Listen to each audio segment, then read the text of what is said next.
Olá, cursistas! Sejam muito bem-vindos à segunda videoaula da disciplina Mercado de Capitais do curso Técnico em Finanças. É um prazer estar aqui com vocês. Na aula de hoje, vamos discutir as alternativas com que uma empresa se depara para fazer um financiamento, o procedimento que uma empresa precisa obedecer para abrir seu capital, as diferenças entre ações ordinárias e preferenciais, os diversos eventos que podem influenciar a rentabilidade e os direitos dos acionistas e outras modalidades de financiamento empresarial, tanto via capital de terceiros como via capital próprio. Vamos lá?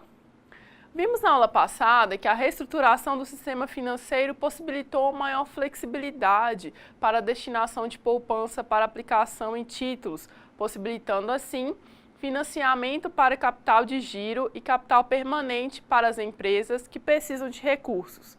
A obtenção desses recursos por parte do empresário era e ainda é feita geralmente via as instituições financeiras bancárias, como os bancos comerciais, cooperativas de créditos e não bancárias, como os bancos de investimento, sociedade de crédito, financiamento e investimento, podendo acarretar a redução de capital das empresas pelo pagamento de altas taxas de juros e obrigando a reposição do capital no final de um prazo médio ou longo, fazendo com que o empresário entre em um processo de endividamento contínuo.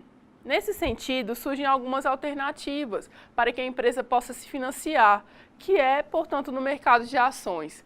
Nesse mercado, a empresa não tem obrigação de pagar juros e devolver os recursos captados. Assim, ela pode realizar empréstimos de curto e longo prazo, gerar e reinvestir o lucro e aumentar o capital dos acionistas. Na primeira alternativa, em que a empresa pode realizar empréstimos, o financiamento com capital de terceiros pode ser considerado como um financiamento externo, via empréstimos bancários de curto prazo, emissão de títulos de renda fixa, como os debêntures de longo prazo e notas promissórias de curto prazo, além de financiamentos do Banco Nacional de Desenvolvimento Econômico e Social, BNDES. Na segunda alternativa, em que as empresas podem gerar e reinvestir o seu lucro, vai se referir às fontes de recursos gerados internamente pelas empresas, que são os lucros retidos mais as depreciações. Outras fontes geradas internamente incluem a correção monetária, variações cambiais e monetárias de ativos e passivos, dividendos recebidos de subsidiárias e vendas de ativos. Na terceira alternativa, em que a empresa pode aumentar o capital dos acionistas, se refere à capacitação de recursos de seus atuais ou novos acionistas, que veremos com mais detalhes mais à frente. Em continuação aos estudos do mercado financeiro, vamos analisar em particular o mercado de capitais. O mercado de capitais assume o papel dos mais relevantes no processo de desenvolvimento econômico. É um grande injetor de recursos permanentes para a economia, em virtude da ligação que efetua entre os que têm capacidade de poupança, ou seja, os investidores, e aqueles carentes de recursos de longo prazo, ou seja, que apresentam déficit de investimento. O mercado de ações pode ser dividido em duas etapas: o mercado primário e o mercado secundário, no qual as ações são comercializadas através das bolsas de valores. Assim, o mercado de capitais está estruturado de forma a suprir a necessidade de investimento dos agentes econômicos, por meio de diversas modalidades de financiamentos a médio e longo prazo para capital de giro e capital fixo. É constituído pelas instituições financeiras não bancárias, instituições componentes do sistema de poupança e empréstimo e diversas instituições auxiliares. O mercado de capitais oferece também financiamentos com prazo indeterminado, como as operações em que envolvem a emissão e subscrição de ações. As ações constituem a menor parcela ou fração do capital social de uma sociedade anônima. São valores caracteristicamente negociáveis e distribuídos aos acionistas. Um detentor de uma ação não é um credor da empresa, mas sim um de seus proprietários e, como tal, possui direito à participação nos resultados da empresa proporcionalmente ao número de ações que detém. Portanto, as ações são títulos representativos do capital social de uma companhia, que no caso é dita aberta por seus títulos negociados em bolsas de valores e assim está sujeita a uma série de exigências quanto ao funcionamento de informações junto ao público. As ações podem ser classificadas como ordinárias, que têm como principal característica o direito de voto, podendo esse tipo de acionista influir nas diversas decisões de uma empresa. Os acionistas ordinários deliberam sobre os destinos da sociedade, analisam e votam suas contas patrimoniais, decidem sobre a destinação dos resultados, elegem a diretoria da sociedade e podem promover alterações dos estatutos, além de deliberar sobre outros assuntos de interesse da companhia. Com relação à parcela dos resultados da empresa, sua distribuição aos acionistas ordinários normalmente é efetuada em função da parcela dos resultados previsto em lei ou de acordo com o percentual previsto no estatuto da companhia. Outra classificação é que as ações podem ser preferenciais. As ações preferenciais podem ser de uma ou mais classes e, em sua maioria, não asseguram direito a voto. Para o acionista preferencial, o lucro é mais importante que o controle, ou seja, esse acionista prioriza a distribuição dos resultados. Entretanto, os acionistas detentores de ações preferenciais adquirem, junto com as suas ações, algumas preferências ou vantagens, tais como preferência na distribuição de resultado, no reembolso de capital e na acumulação dessas preferências. Além disso, esses tipos de ações são denominados de ações normativas, que são ações emitidas em títulos de propriedades unitários ou múltiplos, denominados cautelas.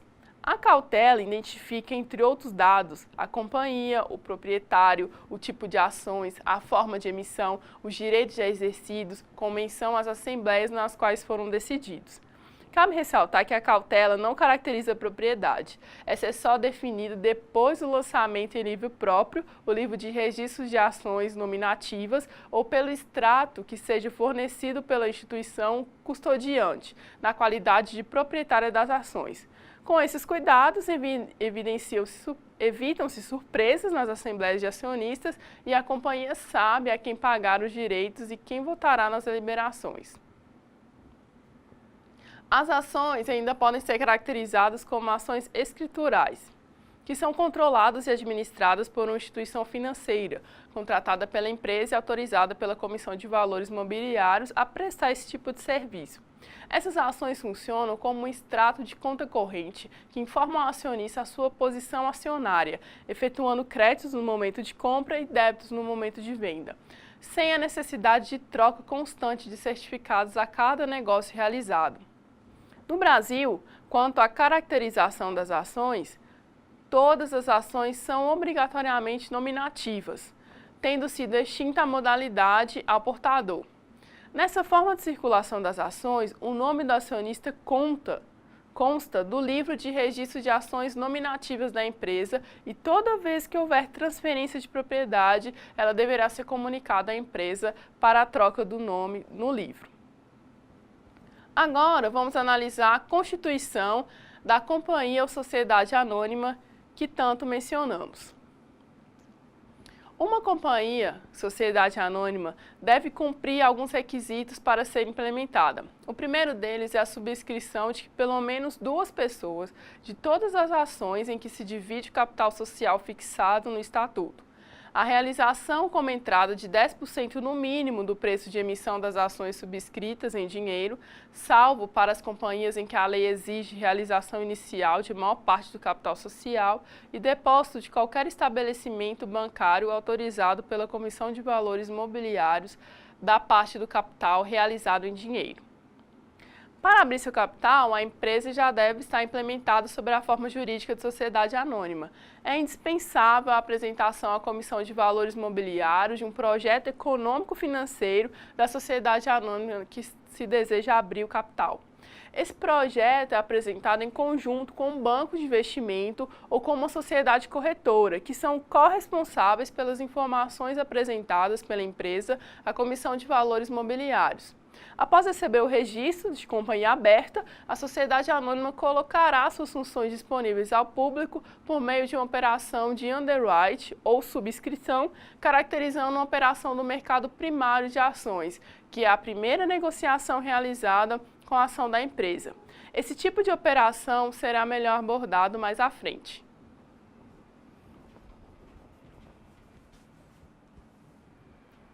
A figura 1 mostra como se caracterizam os fluxos no mercado primário, já mencionado e que pode ser entendido como a colocação de títulos no mercado de forma que a empresa obtenha recursos, elevando o capital social da empresa. o público compra ações recém-emitidas pela sociedade anônima, a qual recebe os recursos com a finalidade de, por exemplo, abater dívidas com terceiros, ampliar a fábrica, dentre outros. A colocação de ações no mercado primário apenas pode ser realizada por meio de instituições financeiras. Os bancos de investimento, as sociedades corretoras, sociedades distribuidoras, que formarão um pool, que seria como um fundo comum de instituições financeiras para a realização de uma operação de underwrite. Essa operação pode ser conceituada como um contrato firmado entre a instituição financeira líder do lançamento das ações, o banco de investimento ou sociedade corretora e a sociedade anônima que tem interesse na abertura do capital.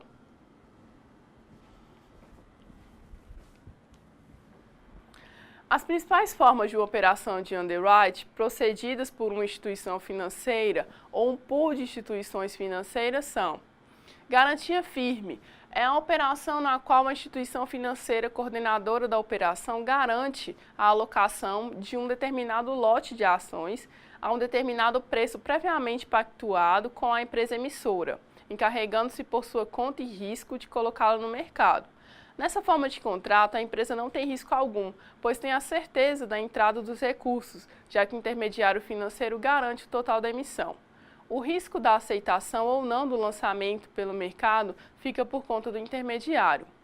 O underwrite parcial ou de sobras, stand-by, caracteriza-se pelo compromisso assumido pelo banco quanto à subscrição, após determinado prazo, das ações que se comprometeu a colocar no mercado, mas que não encontraram interessados. Nesse caso, o intermediário não se compromete no momento do lançamento pela integralização total das ações emitidas. Há um comprometimento entre a instituição e a empresa emitente de novas ações de negociá-las junto ao mercado durante certo tempo.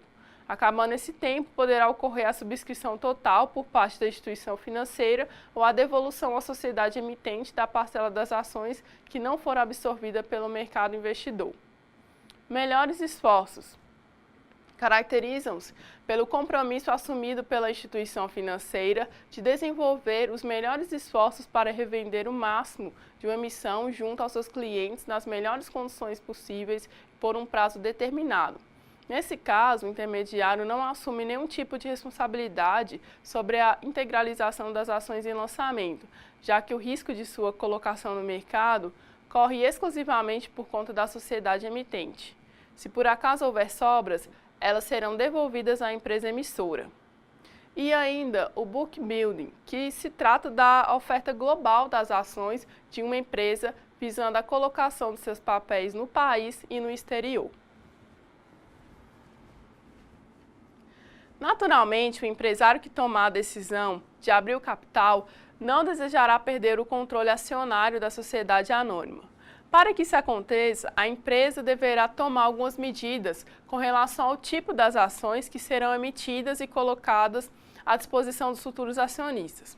Assim, o cuidado a ser tomado será em relação ao percentual de ações preferenciais e ordinárias que serão emitidas e dispostas ao público. De acordo com a Lei nº 10.303, de 31 de outubro de 2001, conhecida como Nova Lei das Sociedades Anônimas, as novas companhias terão obrigatoriamente que emitir no mínimo 50% do seu capital social em ações do tipo ordinária. Cada ação ordinária corresponde a um voto. No máximo, 50% do seu capital deverá constituir em ações do tipo preferencial. As empresas de capital aberto podem convocar dois tipos de assembleia: a Assembleia Geral Ordinária e a Assembleia Geral Extraordinária.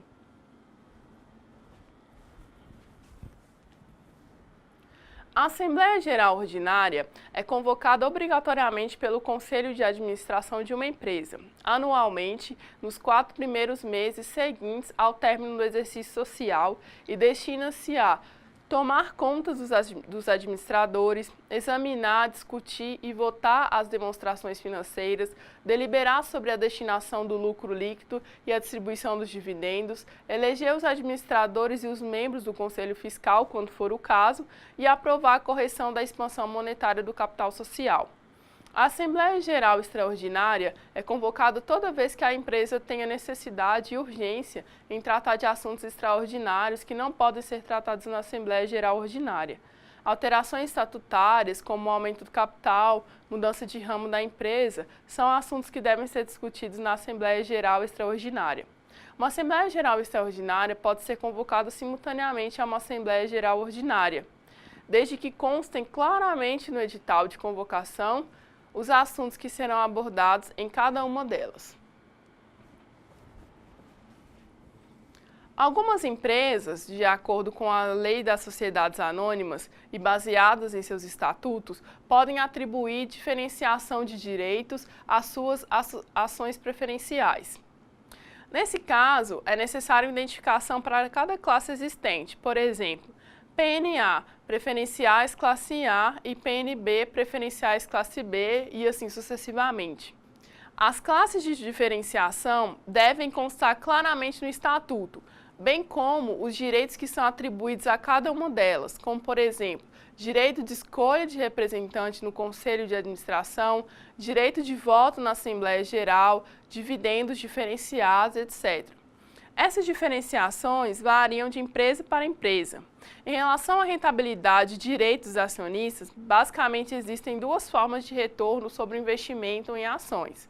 A primeira seria a valorização dos preços das ações nas bolsas de valores e a segunda, os benefícios fornecidos pelas empresas, tais como os dividendos, bonificações, subscrições, desdobramentos.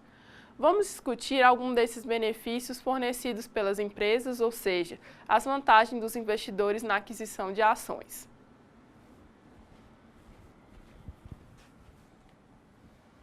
Dividendos é uma parte dos resultados da empresa, determinada em cada exercício social e distribuída aos acionistas sob a forma de dinheiro.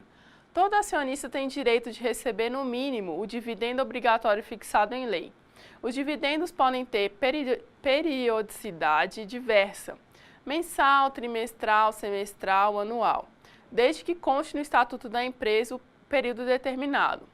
No Brasil, foi introduzido o juros sobre capital próprio como uma forma adicional de remuneração dos acionistas de uma companhia. Seu pagamento é facultativo e, quando efetuado, é estendido como se fosse dividendos.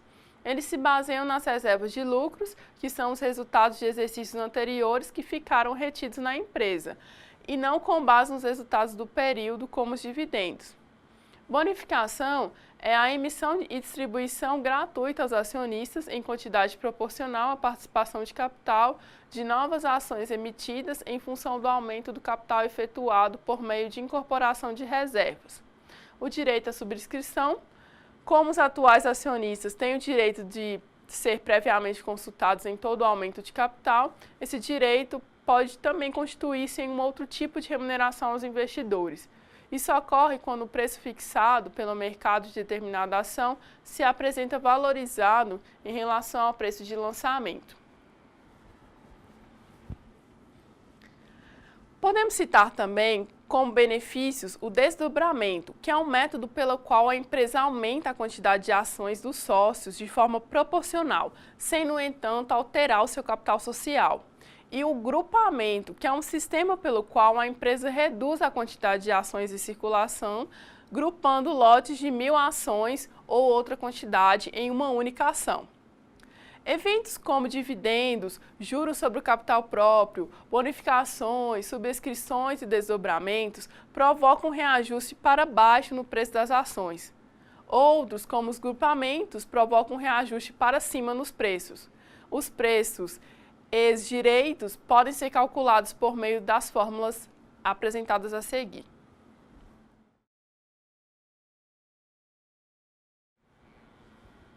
Os ex-dividendos podem ser definidos pelo cálculo do PEX, que é o preço ex-direitos. É o preço teórico do ativo imediatamente após o exercício dos direitos, na hipótese de não ocorrer nenhuma variação no equilíbrio de oferta e procura para esse ativo. O preço ex-direitos é igual ao preço com direitos, PCOM, que é o preço de fechamento do ativo no último dia em que estiver sendo negociado, com os respectivos direitos incluídos no preço, menos o dividendo D, que se refere ao valor em dinheiro dos dividendos atribuídos a uma ação. A ex-bonificação pode ser definida pelo cálculo do coeficiente entre preços com direitos e 1 mais B, que é a proporção da bonificação. É a quantidade teórica, normalmente fracionária, de ações que o acionista receberá sem ônus para cada ação com direito à bonificação que possuir. Por exemplo, se a Assembleia deliberou uma bonificação de 52,4% do capital social, o acionista receberá 0,524 novas ações para cada ação que possuir. Nesse caso, B é igual a 0,524. Já a subscrição é igual ao preço com direitos mais S, que é a proporção da subscrição dada pela quantidade teórica, normalmente fracionária, de ações que o acionista poderá subscrever ao preço PS, para cada ação com direito de subscrição que possuir, vezes o PS, que é o preço de subscrição referente ao valor em dinheiro que o acionista pagará para adquirir cada nova ação que terá direito por subscrição. Isso é dividido por 1 mais S, proporção da subscrição. Vamos aplicar esse cálculo do preço como exemplo numérico. Calculando o preço após o pagamento de dividendos e de bonificação, calcule o preço ex-teórico de uma ação cotada a 43 dólares. Considerando que a empresa distribuiu dividendos de 2,4 dólares por ação e logo após houve bonificação na proporção de 8% para cada ação possuída. Portanto, o cálculo do preço ex-dividendos é dado pela soma de 43 dólares, o preço ex-teórico, menos 2,4 dólares, o dividendo, resultando em 40,60 dólares. O cálculo do preço ex-bonificação é dado pela divisão de 40,60, que é o preço de fechamento do ativo no último dia, de 1 mais 0,08. Ou seja, 40,60 dividido por 1,08, resultando em 37,69 dólares o preço final. Após a aquisição de ações no mercado primário, o investidor pode, ao final de um determinado período, converter o investimento realizado novamente em dinheiro, vendendo suas ações para outro investidor que não tenha adquirido as ações por ocasião da emissão primária, mas que deseja fazê-lo agora.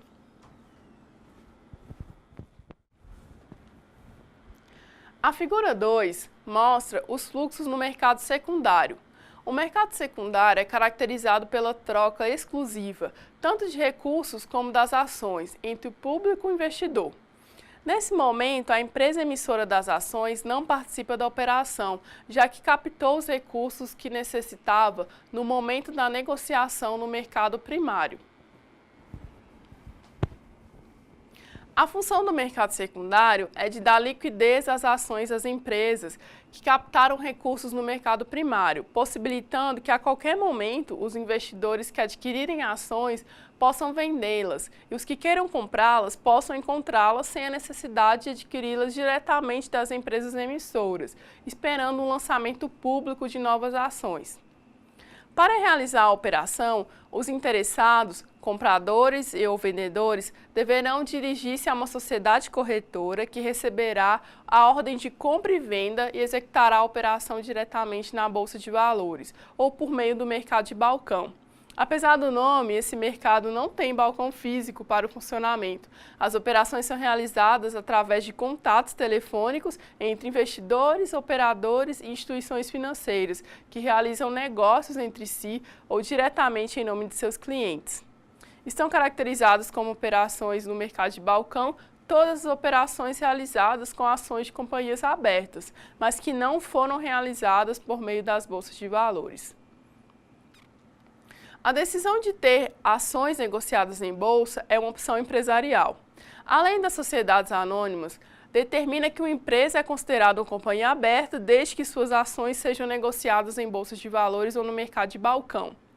Ao apresentar o projeto de abertura do capital à Comissão de Valores Mobiliários, a empresa tem que deixar claro que deseja que suas ações sejam negociadas nas bolsas de valores ou não. Em caso afirmativo, as bolsas podem escolher critérios para o registro das empresas. Decisão essa que varia de acordo com as normas de cada bolsa de valores. De acordo com o que determina a legislação em vigor, a empresa é obrigada a se registrar inicialmente na bolsa de sua região, ou seja, onde estiver localizada a sua sede. Por fim, vamos conceituar outros títulos mobiliários relacionados às sociedades anônimas. Os primeiros, Commercial Paper e Debêntures, referem-se ao financiamento via capital de terceiros. Os outros se referem ao capital próprio.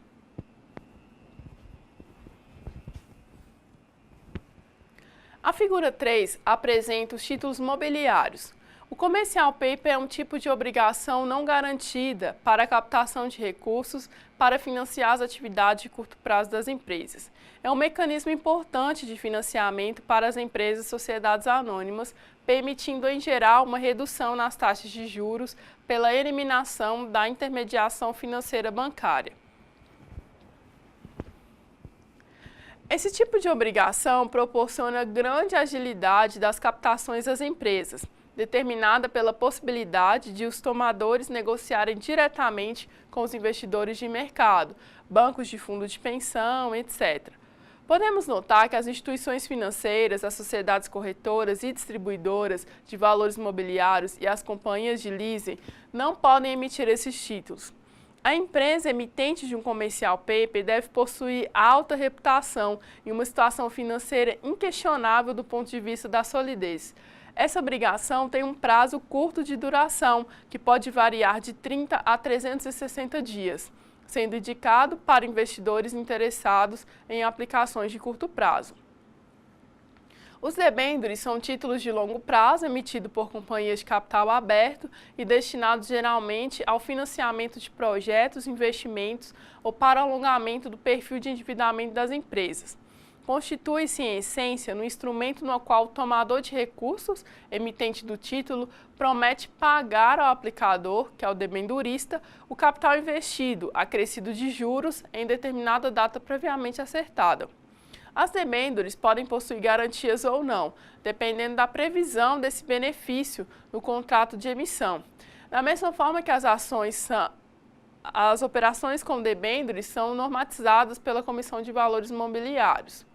O bônus de subscrição são títulos nominativos, negociáveis, que dão ao titular direitos de subscrever determinada quantidade de ações. O titular, ao exercer o direito, fará ao preço de emissão das ações, mas deve observar a data para o término do referido direito. Partes beneficiárias são títulos negociáveis emitidos por sociedades anônimas sem valor nominal, estranhos ao capital social da empresa e que dão ao seu titular o direito de crédito eventual em relação à sociedade anônima quando na existência de lucro anual, não podendo ultrapassar sua 10ª parte. Não dá ao titular qualquer direito privativo de acionista, salvo de fiscalizar, nos termos da lei, os atos dos administradores. Além de uma empresa, sociedade anônima, poder emitir ações em seu país de origem, as empresas brasileiras podem captar recursos no mercado internacional mediante o lançamento de recibos de depósitos lastreados em ações ordinárias. Eles são denominados de DRs, conhecidos também por ADR, quando lançados no mercado dos Estados Unidos, e por IDR ou GDR, quando negociados em outros países. O mecanismo de listagem de uma ADR é simples. Uma empresa deposita suas ações em um banco do país de origem, o banco custodiante, e com base nesse lastro, um banco norte-americano, um banco depositário, emite um certificado chamado ADR, convertendo todos os dividendos e outros proventos em dólar americano, a serem pagos aos detentores de ADRs nos Estados Unidos. A emissão de DR traz diversos benefícios às empresas, citando-se principalmente a possibilidade de a sociedade ter suas ações conhecidas e negociadas em outro país. Para os investidores, esse papel é uma oportunidade de adquirir ações de outras empresas estrangeiras, ajustadas a certas garantias no mercado de negociação. As empresas listadas em bolsas internacionais ganham maior visibilidade no mercado, reconhecendo todos os benefícios que poderão daí surgir. Por exemplo, as empresas brasileiras podem ser listadas na Bolsa de Valores dos Estados Unidos. Devem passar pelas rígidas regras do mercado de capitais americano, demonstrando bons fundamentos de desempenho econômico e financeiro, maior transparência das informações e amplo respeito aos direitos dos acionistas. Bom, na aula de hoje, vimos que as sociedades anônimas podem ser de capital aberto ou fechado, de acordo com as ações negociadas em bolsa de valores ou não. Quando uma empresa vende ações do mercado primário, ela obtém recursos. As negociações do mercado secundário dão liquidez às ações, por se tratar de compra e venda entre investidores, mas não geram recursos para as empresas. Mostramos que as ações podem ser ordinárias ou preferenciais, sempre na forma nominativa, e que somente as ordinárias dão direito ao voto ao acionista. Contudo, todos os acionistas possuem direitos, tais como recebimento de dividendos, bonificação e juros sobre capital próprio. Após a ocorrência de um evento, direito do acionista, o preço da ação varia. Além de ações, outros títulos são negociados no mercado de capitais, como comercial papers e debêntures, que estão associados ao capital de terceiros e bônus de subscrição, as partes beneficiárias e as ADRs, que estão associadas ao capital próprio, como as ações. Com isso, encerramos os assuntos da nossa segunda videoaula. Eu espero que vocês tenham gostado e que tenham absorvido um pouco do que vimos aqui hoje. Lembre-se de acessar a sala virtual, participar dos fóruns e postar as suas dúvidas. E não se esqueçam dos estudos da apostila. Na próxima aula, vocês conhecerão a escola fundamentalista e os principais índices financeiros. Bons estudos e até a próxima!